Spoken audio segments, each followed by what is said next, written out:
Welcome to Retirement, the Great Escape Plan.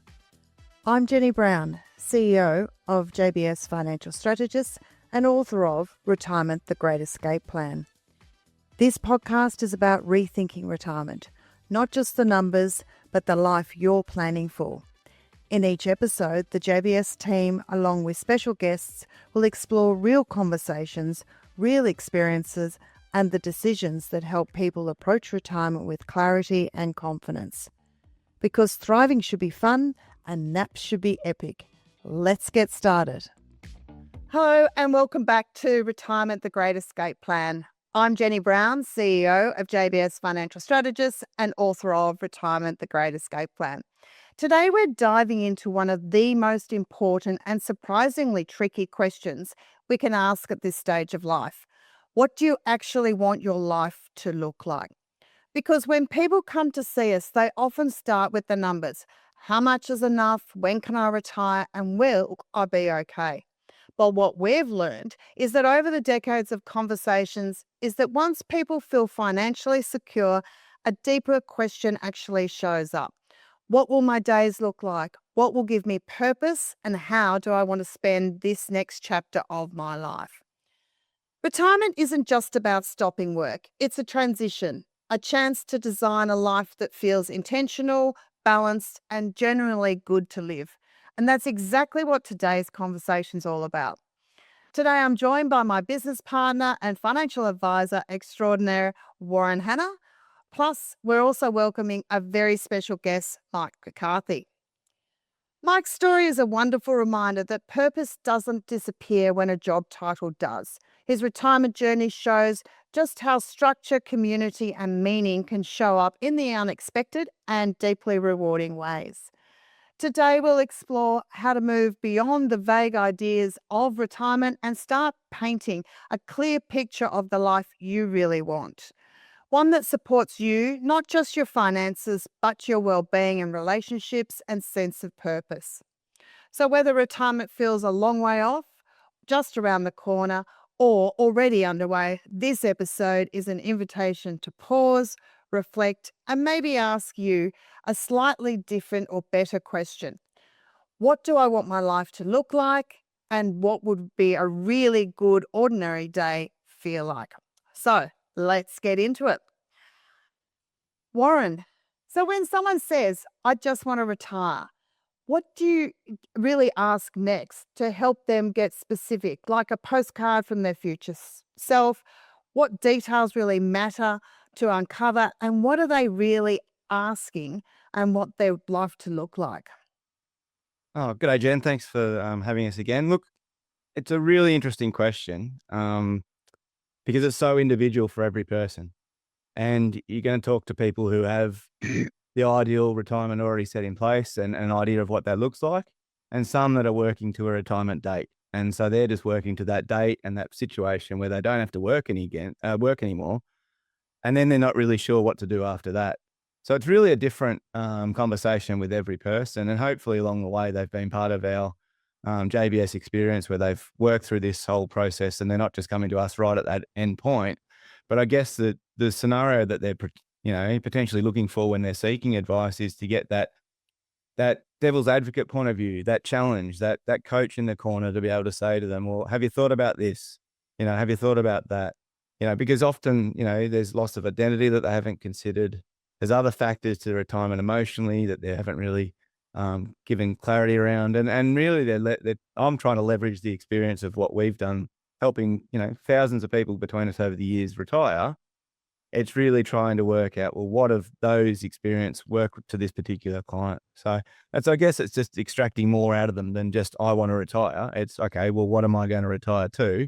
And putting a bit of challenge to them. Yeah, so true. So, Mike, you've been a long-term client of JBS, and obviously I know your story. Would you like to tell the listeners a little bit about your story and then really, I guess, explain, before you retired, what did you think retirement would look like and what has actually surprised you once you were actually retired? Yeah. Well, hi, Jenny and Warren and everybody else. my working career, I mean, it had a bit of variety to it over the years, but it certainly involved um, employment in pretty high-profile, controversial, often positions or in organisations that had a lot of controversy attached to them.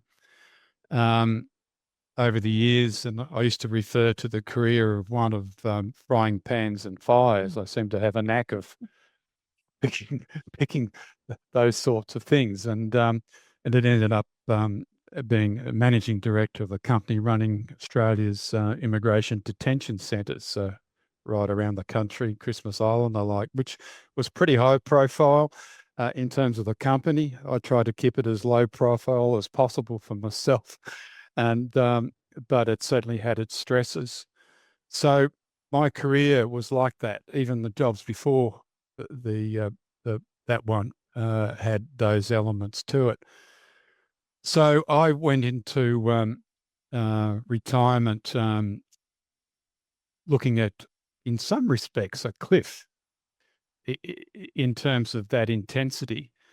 I guess I have to say that one thing that gave me a bit of confidence about that cliff, without digressing too much, is that at the end I knew that I loved my job. I really did. It was incredibly fulfilling, and I loved the people. There was nothing about it really, even the stress, I didn't mind. I just learned to manage it. But despite that, every Friday towards the end, the old saying, "Thank God it's Friday," rang true. Mind you, that didn't mean work stopped, but something changed. And then each Sunday night, there was the tomorrow feeling. So I knew that there was aspects there that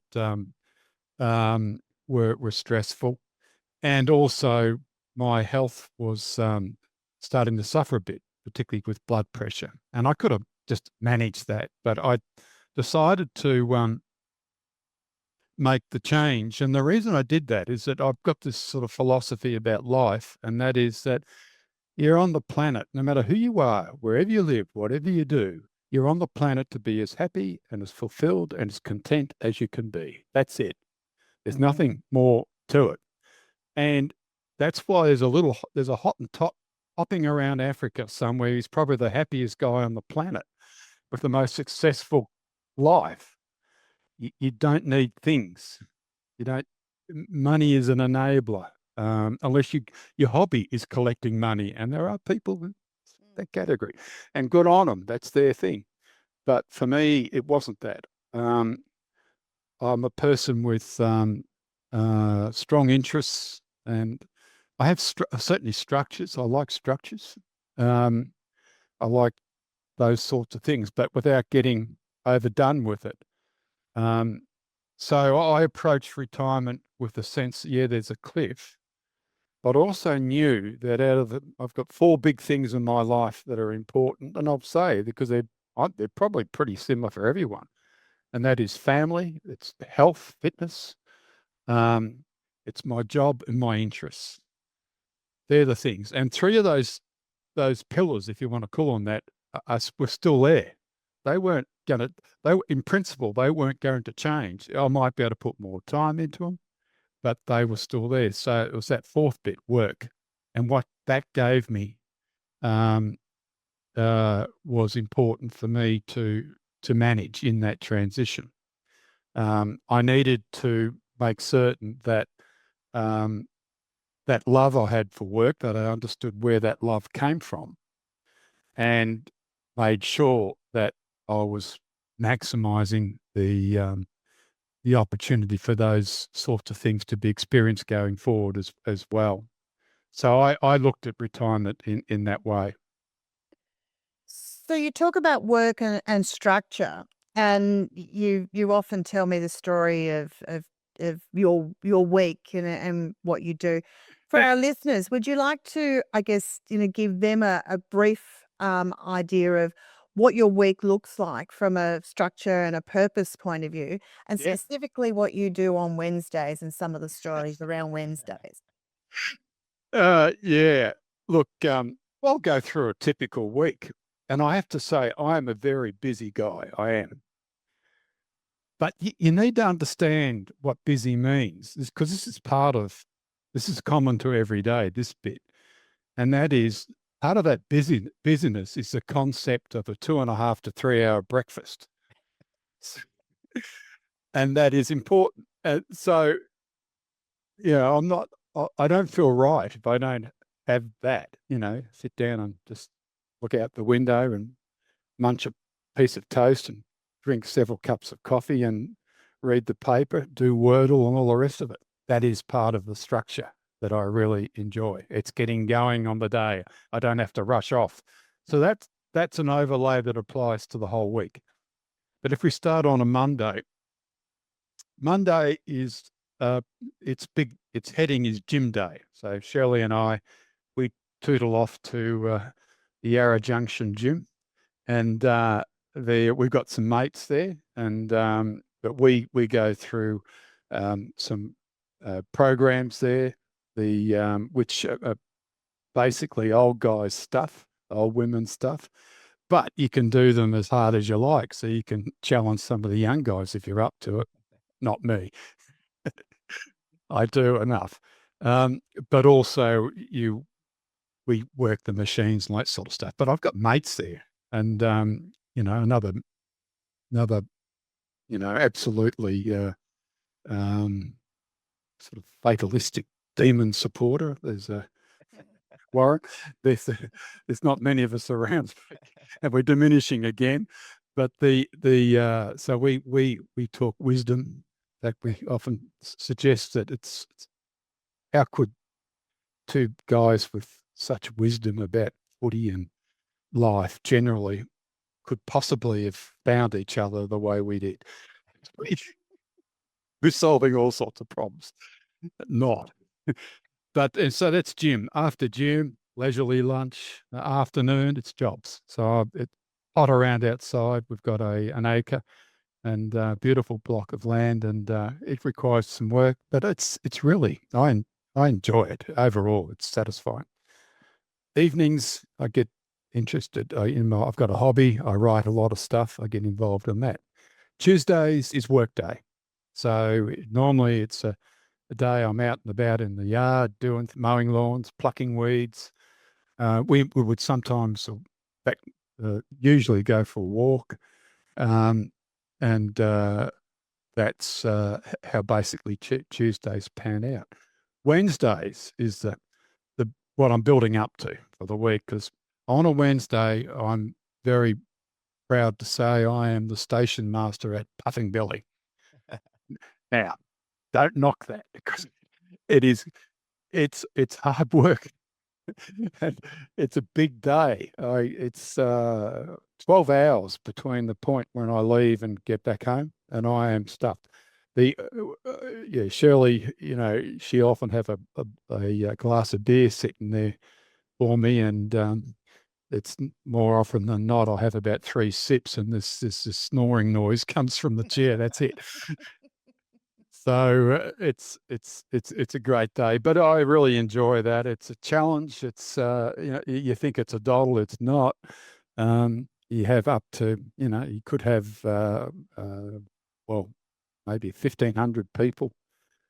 They're like cats from all over the world. You're herding and getting them on the train safely, getting the trains away, managing. And every week, every single time I go there are issues, and they're never the same, and they can make a tough day. But I often say to people there that the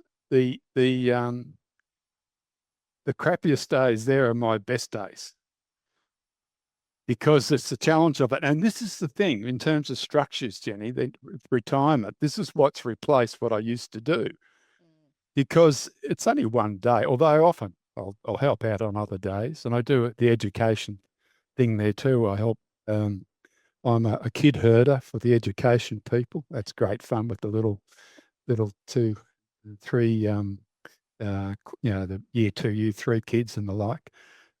But station master is, you've got a lot of pressure on you at times, and it's funny there, because a lot of the pressures, you look at the pressures you used to deal with, and you say, how on earth can that be pressure? Well, I've got something for you. But a lot of pressure comes from you in the sense of what you put into something, how important you make it, how important it is to get a certain result. It doesn't matter whether you're dealing with, an attempted escape from a detention centre or an attempted raid into a detention centre, or dealing with a lady who wants to take a dog onto a train. You deal with it the same professionalism, the same energy, and and it all feels the same. But I love it, and that's like a salt lick to me. It just feeds that need. Wednesday nights are a write-off. One beer and I've had it. Thursdays is often I have an interest. I write histories. I've written 5 books. Well, the 5th is to be published, or to be published in, I think, October. They're saying. Congratulations. Yeah. Thank you. No mean feat. No, and they're big books. They're not little things. But I've got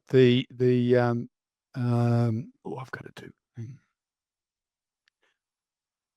I'm pleased you asked. My last Fantastic. big one, and it usually has a sticker on it which says winner of the 2021 Best Book at the Victorian History Awards. So That's awesome. In the shadow of the prom, for those listening on Spotify or Apple. That's awesome. Search it on the web. It's very inexpensive.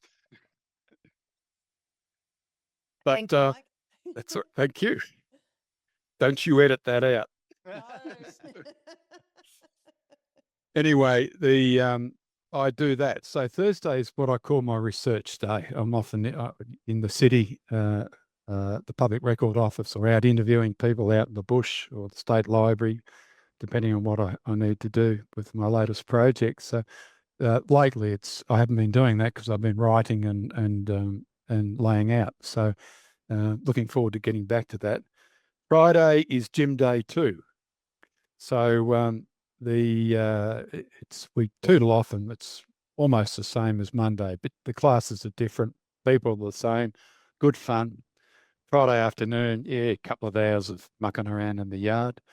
Saturday, it's tennis day. So I'm loping. Wow.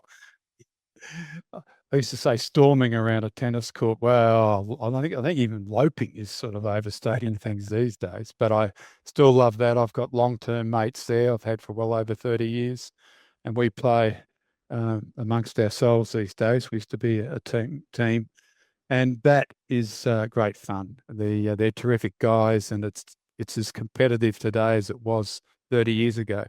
So fortunately, they've grown old too. Well, actually, they're a bit younger than me, but I managed to just hang in there. Sundays is Shirley and my day. We tend to go for walks, go up to walk around walk somewhere, often at Warburton actually, and there's always a bakery involved. In fact, sometimes Fridays with the gym, we rename Friday Pie Day because we'll go and buy the local pie shop for something to eat. And but on a Sunday, that's quite common. And Sunday afternoon, I'm the cook, so I'm doing the roast. So that's something I've been doing for about as long as I've been a client of you, Jenny. In fact, longer, I think. But as part of the tradition, Shirley gets to put her feet up, and I do the cooking, and I'm a provider on Saturday night, but that's usually takeaway. So that's life. But intermixed with all that, but not. It used to be more regular than it is now. But you've got grandkids, you've got your own kids. The oldest of my kids is about to turn 50, which is frightening. I say, how is that remotely possible? But it's happening. But so they whenever the opportunity comes for them, as I say, it's because the grandkids are getting older. There's 8 of them. You don't see them as much, which is a bit sad. But they're in the mix too. In fact, they trump anything else really. You get involved with them whenever you get the chance, especially these days. So it's all that. So that's pretty typically my week. But I'm involved with a couple of organisations too, where I sit on a committee, and that sort of happens these days by, thank God, Zoom at night. So, and that's interesting too, because I actually bring out some of my old work skills there. I'm not a silent committee member. I get very active, and I enjoy that. So that's the other thing, of course, that weaves its way in is travel and holidays and the like. They're really important, and but they have their place, and they come up 2-3 times. We've got a van which we use to connect with grandkids, but also to tootle off and have long weekends every now and then whenever we feel like it. But that's what it's like. But the biggest feeling I get, and look, if I can slightly redefine retirement. Yeah, go for it. People tend to define it as a point in time when you stop getting paid for work. I don't see it that way at all. I think it's the time in your life when you have the opportunity to choose what you want to do. And I know people who choose to continue to work because they absolutely love it. That's what makes them tick. And they'll keep doing it till they stop doing it. And but they are actually retired. In fact, I caught up with an old, I won't mention the name, but she was a very high profile woman who was chairman of a very large Australian company. And I went to school with her. And anyway, we had a class reunion a few weeks back, or a couple of months back, and I was having a chat to her. And I asked her, what are you doing now? And she sits on 3 boards. She chairs 3 boards. And but of course she gets paid for those. And she told me what they were, and I said, "So you've retired?" And she looked at me, she put her hand on my shoulder, and she's, "Yes, you understand. It's you do what you want to do, and whether you get paid or not, it's utterly irrelevant. It might be nice, but but it's not that. It's when you choose, and it's whatever gives you the maximum that you can get in terms of fulfillment, contentment, and enjoyment. Whatever that is, whatever combination it is what that is. And that, when you're retired, you have much more control over those elements about what you bring to your life. Yeah. Whether you get paid or not, it's not relevant. Yeah. That's cool. So I guess you've always talked about Puff. You've always loved trains. Yeah. So that's why I always, I bring to that the culmination of Wednesdays. But I guess a question from listening to you is what you're doing and the routine in your week. Was that something that you expected when you stopped work and you left paid employment, or did it take a lot of trial and error? I expected it to a point. I wasn't volunteering at Puff then. We were building this house at that point, but I knew at the end of it that was probably where I'd head. And interestingly enough, Shirley went to a shopping centre one time, and they had a stand there. And she came and says, "Why don't you go to volunteer at Puffing Billy?" Which I think was a hint saying it's time you the house, get out of my hair. But the house was just about done. So I said, "Well, funny you should say that." But I always had an inkling that sort of thing would fit in somewhere. And I was looking for, it wasn't all locked in at all. Long breakfasts certainly were. Yeah. But I had elements. I knew my interests wouldn't change. I've just got to find where to slot them in. My sport didn't change. That still slots in on a Saturday. I knew that I wanted a lot of time with kids and grandkids, and that found its own way of, you're not really in control of that. They come knocking on your door. At least they used to. That's the problem now. They don't. The kids have all grown up. They'll come back and do it. Well, you hope. But I was looking to structure things. Shirley was going to the gym, and she got me to go along with her. And I'll tell you that story briefly. I went along, and there was these 35 women there and me. In fact, but despite that I was the only male, the the boss lady out the front could never remember my name. So she called me Toke, as in token male. So I was there with all the ladies doing my thing, and then we eventually moved to this other gym, and I really enjoy that. It's done wonders.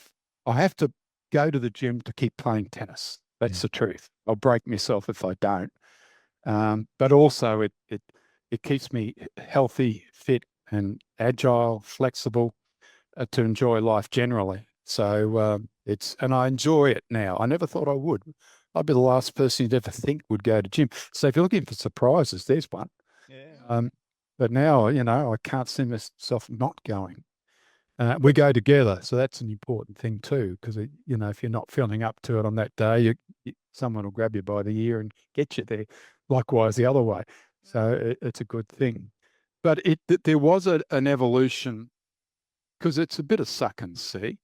Yeah, I was going to ask that. What sort of didn't work? What was some of the things that you found challenging and hard? Like, was there?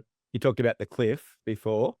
Well, the cliff is more in your mind. Yeah, I'm a pretty structured individual without, I think, being overdoing it. I'm very flexible, but around the base of what I like to do. I'm happy to change that, but then that's what I come back to. The cliff was more in my head. Yeah. So what did you do to get around that? What helped?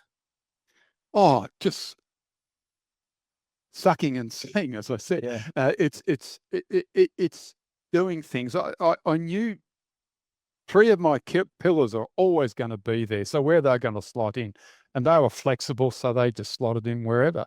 Yeah. And eventually Puff came along, which anchored the week. Yeah. So it came pretty naturally at the end. And I think the important thing is to be actually more than open to it, but also to monitor yourself. Yeah. What can happen? I've got to say, this did happen at one point where you just didn't feel as happy and as content as you could be. And what it was really, in the end, it turned out, was just the mix of things. I had to balance things up. When I say balance, it doesn't mean equal. They can be different every day. It's just getting the right mix. Can I explore that a little bit? So was that so often what we see with clients is that there's a real first part of retirement, there's a real honeymoon period whereby it's really exciting and that sort of thing. Yeah. Yes. And then that becomes the fact that 9 or 12 months down the track. Yeah. Like, this is it now. This is it. It's things the novelty wears off. Yeah, yeah. And was that interestingly about the time where you felt that way, or?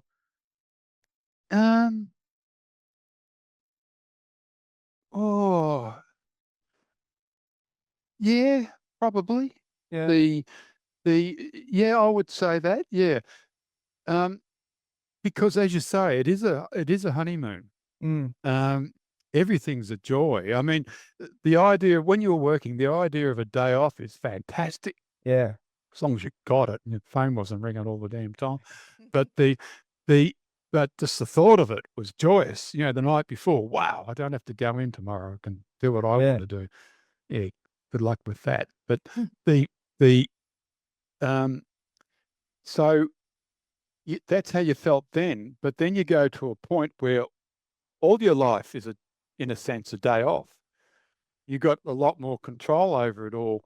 So the novelty of that, it's not the same. And as you say, at the end of that honeymoon period, that's really where you're at.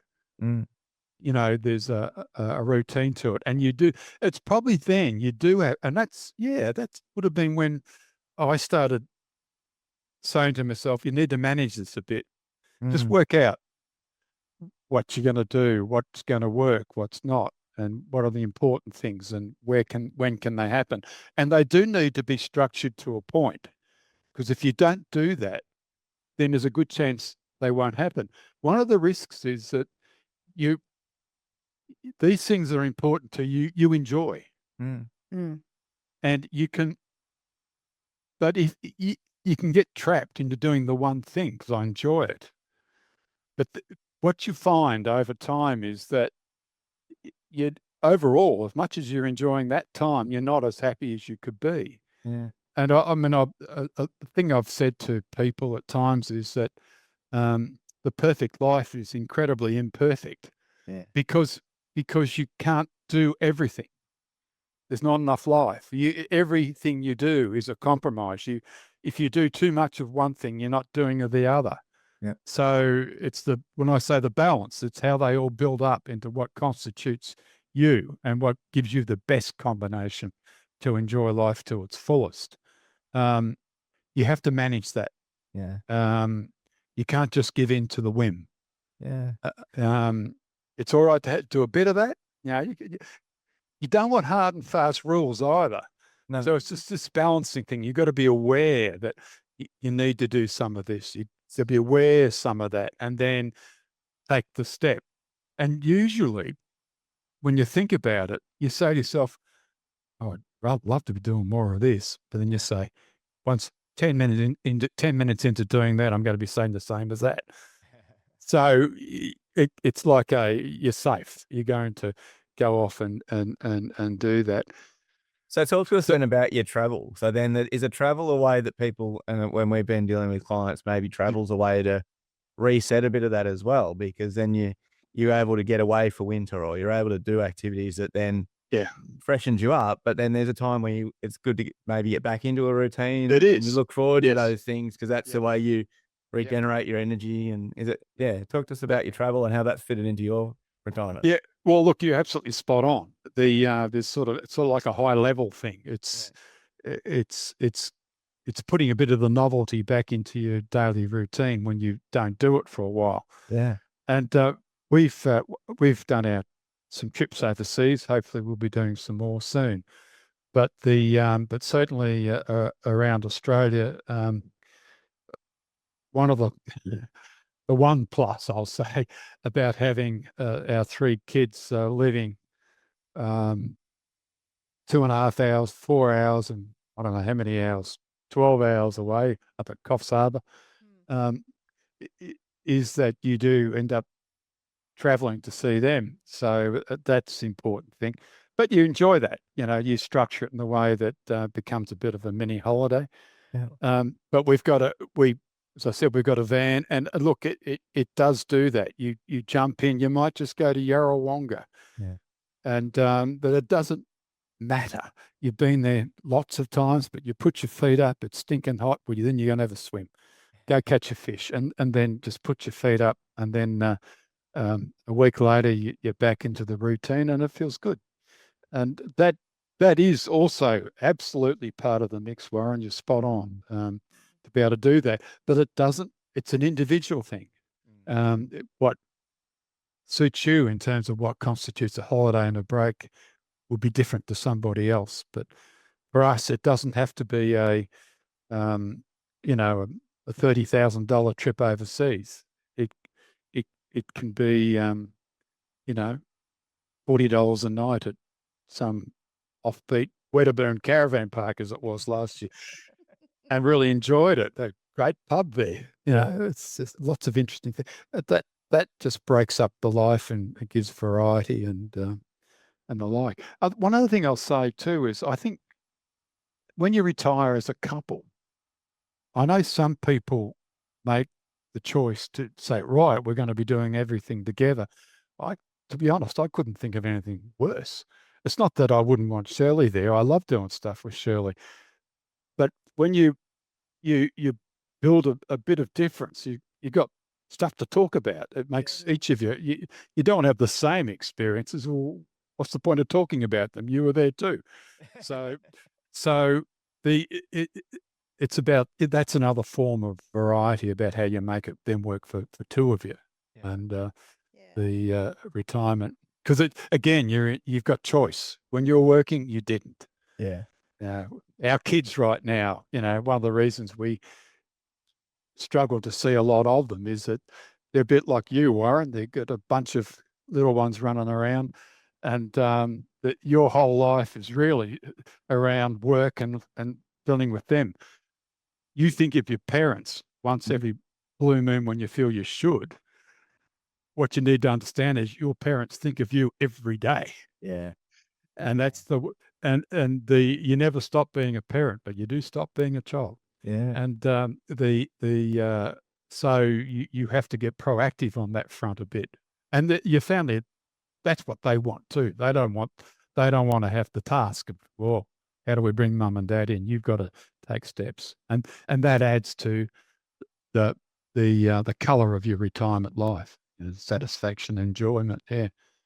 So, Mike, you always sat in our boardroom when we had an office and said, when I get to my financial freedom number, and you had a number, Yeah. I'll look at retiring. Yeah. Not everyone has that sort of goal or that ambition and things like that. So if you were talking to someone that is 5 or 10 or even 15 years out from retirement, what is, and they really haven't thought about retirement, it's that thing off in the distant future. What's the one question that you'd encourage them to start really thinking about? Because I'm listening to you, and you've got your life mapped out. You had your financial freedom number. You've worked out your structure.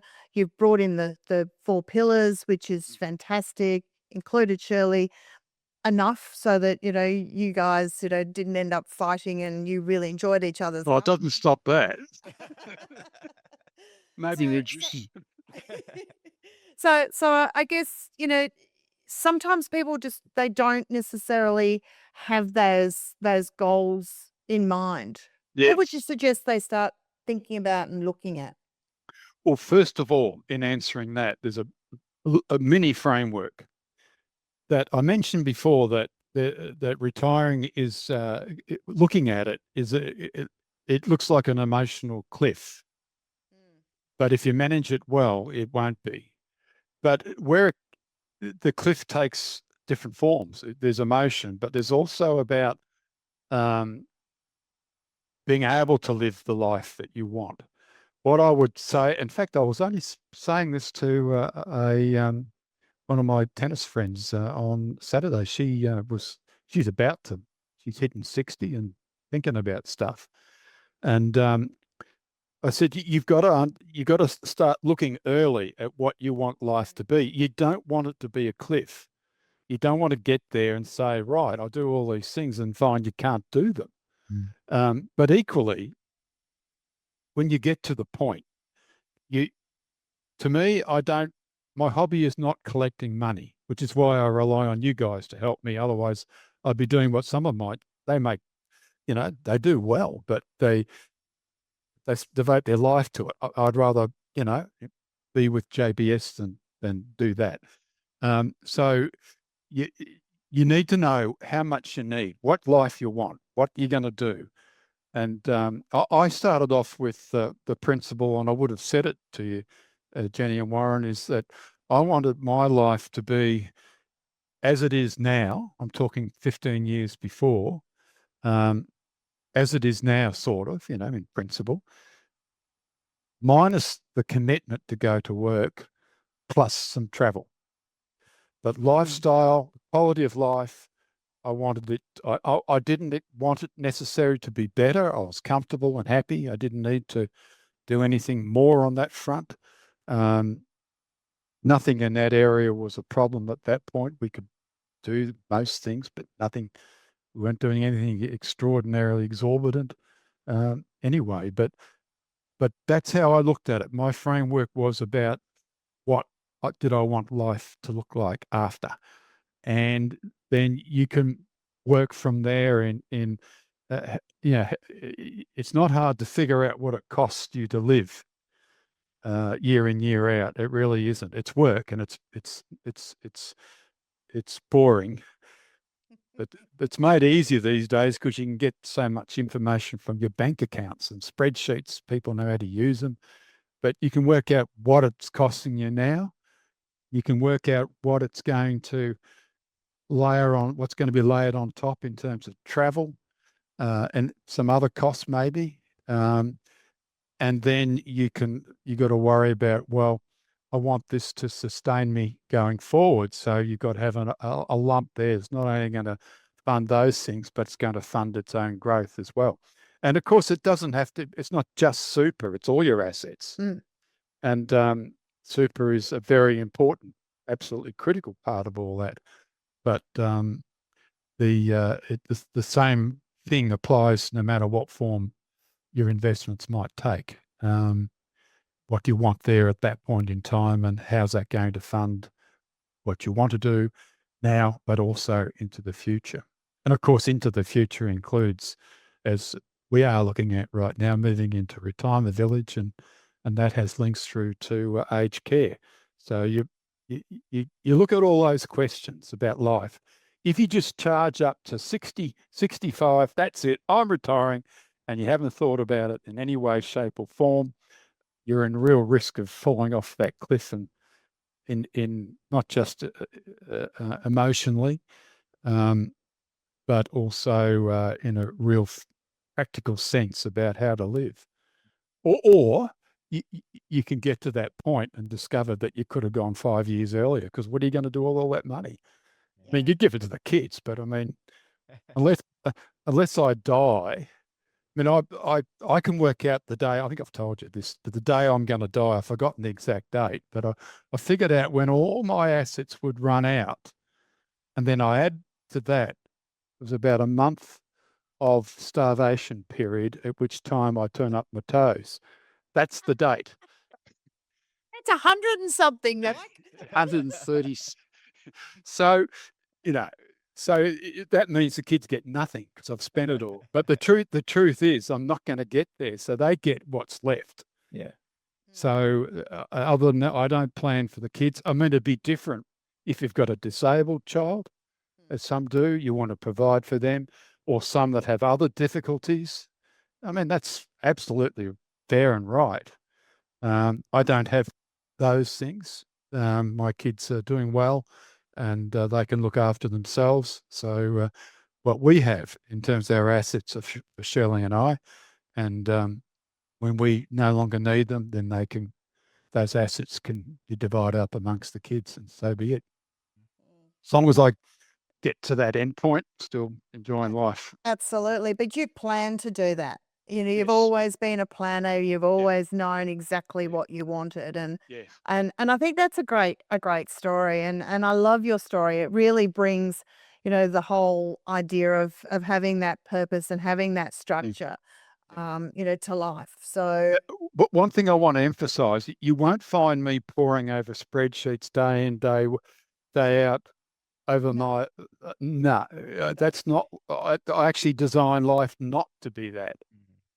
It's about getting to that point where you're confident with the advice that you're getting, that you're okay, and the trust that is embodied in that you can focus on what's important to you, and go from there. But I'm not one to devote my life to. If you've got to devote your life to managing your spreadsheet to see what you can do, you've retired from paid employment too early.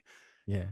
No, and then that's what I love about your story too, Mike. It's not Yeah. the fact that you necessarily have done everything, spot on from a financial point of view, but you seem to have definitely done it from a context and purpose and connection piece, and that's what you've really invested in, and it's paid dividends for you. And It has. I reckon you've had a great start to your retirement. As you said, it's still many, many years and many more. Well, hopefully. Yeah. So far, so good. It's really, it's really cool to be able to share that. So thanks for your time. It's awesome, mate. Yeah, really good. absolutely.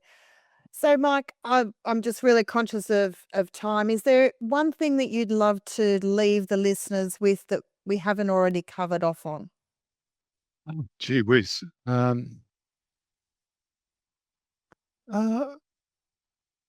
No, it's I just emphasize one point, I think, and that is that life is to be enjoyed. It's to the maximum.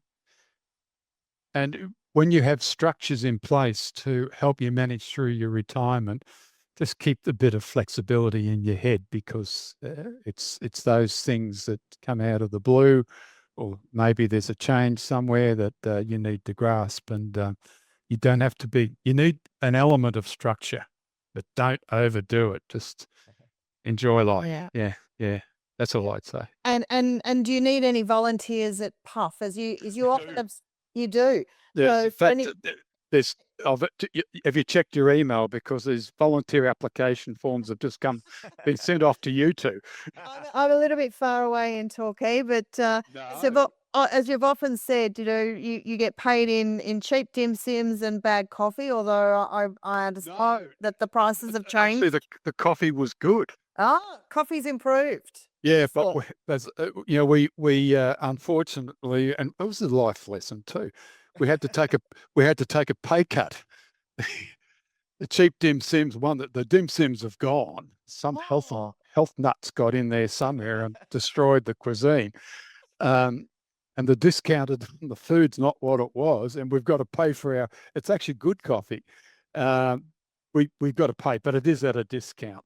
But nevertheless, it was good coffee before and we got it for free, so it's a pay cut. But the lesson is we discovered, surprisingly, that we weren't there for the coffee and dim sims. Well, there it is. Run a railway to people. Yeah. That's excellent. So for any listeners out there want to know more about volunteering for Puffing Billy, do jump on the website. We will pop their website in our show notes today. That'd be great. I appreciate that, Jenny. No worries. Warren, anything you'd like to leave the listeners with before we wrap up? No, again, thanks, Mike. It's a fantastic story, and we really enjoyed sharing it with you. And as I said before, it's one of our really proud things to have a small part in that. So thanks for your time today, mate. You do have an important part, and you've been a great supporter of my life over the journey, and your people who I can trust, and it's come from early on, and have a great sense of that sort of thing. So I appreciate that, and I'd recommend to everybody out there to, in addition to mine, have a read. This is Jenny's book. I'm sure Warren's had a lot to do with it as well. He's got the cover framed behind his left shoulder. It is absolutely really good. I'd strongly recommend it. It really surprised me how many nails were slammed right on the head with that. Not technical. It's very readable and understandable. Thanks, Mike. Really, really appreciate your kind words. And another book. Don't forget. The Shadow of the Noble. Not in the show notes as well. And the new one is called The Tucker Truck Came on Tuesdays. Oh, well. How's that for a title? There you go. Excellent. Send us a link. We'll put it in as well, mate. Okay. Absolutely. You'll get lots of links in the show notes. So I do need to leave it there because we could keep talking for hours, which we often do when we catch up. But Mike, thank you so much for sharing a bit of your story to our listeners, a bit about how you really did, approach the retirement and went through obviously the various, thought processes and changes and have built a great structure. So I guess for our listeners, maybe the question to sit with after this episode is, isn't actually, am I ready to retire? But rather, what do I actually want my life to look like? Yeah. And what would be a really good ordinary day and what would it feel like? Because, it's not all about holidays and golf, as we've found out. And Mike, I know you don't play golf. It's tennis instead. But because you start there, and for our listeners, you start there, the planning does become clearer. Once you start planning, decisions do feel lighter and the future starts to feel a little bit more exciting. Thank you so much, everybody, for joining us today, and to Mike and to Warren. You'll find resources relating to this conversation. We will put all Mike's books in the show notes, and we'll put them in the show notes. And if you'd like to think about your own next chapter, then please reach out to one of the team at JBS. If today's conversations prompted you for a pause and think maybe your own next chapter or the life you want to design, I'd encourage you to take one small step. Have the conversation with your partner or with a friend, or even just with yourself if you're by yourself. And if you'd like some if you'd like some support turning those ideas into something practical and personal, then you'll find resources in the show notes. As Mike said, reach out and grab a copy of Retirement, The Great Escape Plan. It's easy to read. It's not full of technical stuff. It's full of stories. Or connect with us at JBS and you'll find a lot more answers. You just need to start asking the questions to get to the next stage. So until next time, remember, retirement is more about being prepared. It's about enjoying the life that you've worked hard to build, because thriving should be fun and naps should be epic. Thanks for listening to Retirement, the Great Escape Plan. If today's conversation raised questions for you or simply gave you something to think about, that's a great place to be. Retirement isn't about having everything figured out at once. It's about starting the right conversations and taking thoughtful steps over time. You'll find helpful resources and references related to this episode in the show notes. For more tips and insights and practical guidance, we also invite you to visit the JBS Financial website, where you'll find a range of tools and resources to support you at every stage of retirement. You can also follow JBS Financial on Facebook, LinkedIn, Instagram, and YouTube for ongoing conversations, updates, and ideas to help you plan well and live fully. Join us next time as we continue exploring what really means to plan well, live fully, and enjoy retirement on your terms. Because thriving should be fun and naps should be epic.